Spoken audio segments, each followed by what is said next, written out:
Chris Parker here with your resource of the day from Parker Resources. Today we're going to talk about self-scouting, and this is going to pertain to how we did it in football. But if you coach another sport, I don't know if you'll be able to do it exactly this way, but you need to figure out what is winning your game, and you need to chart yourself equal, if not more, than your opponent.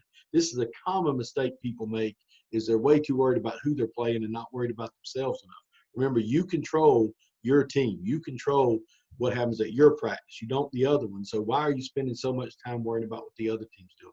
I think that's important. Don't mistake me. I think scouting is important, but I think self-scouting is equally important. How did we self-scout? Well, here's what we did. We wanted to look at these four things: chart efficiency, chart explosiveness, and we'll talk about those things in a second. Figure out what stopped the play. So for every play we ran, offense, defense, even on special teams, we want to figure out what stopped the play. And then write down what messed up, try not to do it again. I mean, it's really that simple. But figure out what stopped the play. So for us, we wanted to know, was the play efficient? Was the play explosive? And for an efficient play in football, in case you understand this, is it got 4 more yards on first and second down, or it got a first down or a touchdown. So if it was 3rd and 13 and you got 6 yards, it's really not that good of a play. So that would be a no for us. If it was 3rd and 2 and it got 2, that would be a yes. So we weren't really that worried about yards per play or things like that. We just wanted to see, was the play efficient, yes or no? And then we would go from there. And every play that was no, we wanted to know this question at the bottom: what stopped the play? So if it was a no, then why? And if you had the same why over and over again, it was probably something you were doing. If you had the same kid with the same why over and over, and you told them it's probably the player's problem, we had to do something different. So it's really a great way to chart it. But sometimes you'll get fooled looking at yards per play with things like a 3rd and 1, and the play gets 2, and so you're looking, man, this play's only averaging 3 yards a play, but is it getting the first down because you only call it on 3rd and 1 or 3rd and 2, and you're not recognizing that? Or better yet, is a play getting a lot of yards for you, but it's not getting first downs? You know, it's getting 8 or 9 yards when you needed 12, or it's getting 6 when you needed 8, or whatever. That's not good enough. You know, what's the point of the game? How are you going to win it?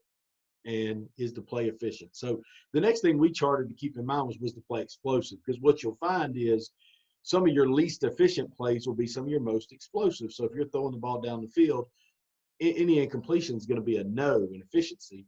But if you hit half of them, it's a great play, because every one you complete is a big gain. So you kind of take these two things and balance them together and figure out what plays are working and what aren't, and how you can tweak them, and, you know, et cetera.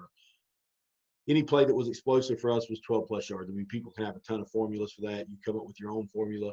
I'm not advocating a specific formula. What I'm advocating is that you self-scout yourself. When we get playing, you watch your team. You make sure you completely understand what's working, what's not working.